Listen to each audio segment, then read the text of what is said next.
Hello guys, welcome back to Tech Wizard. In this simple and quick video, I will show you how to compare two sheets in Microsoft Excel. So as you can see, I have my sheet over here and it has this information. It has this stock and profits. So if I want to compare them into one file, okay, if I want to compare this sheet and another sheet into one file, what I'm going to do is simple. I'll come to view.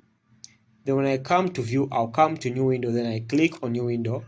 So when you click on new window, come back to view once again for the second time now. Now click on view. Now come and click on this option which says view side by side.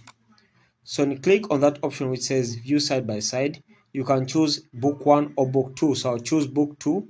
Then I click on OK. So as you can see, you'll now be viewing all this sheet number 1 and sheet number 2 on the same file, but in the same worksheet, okay, as you can see.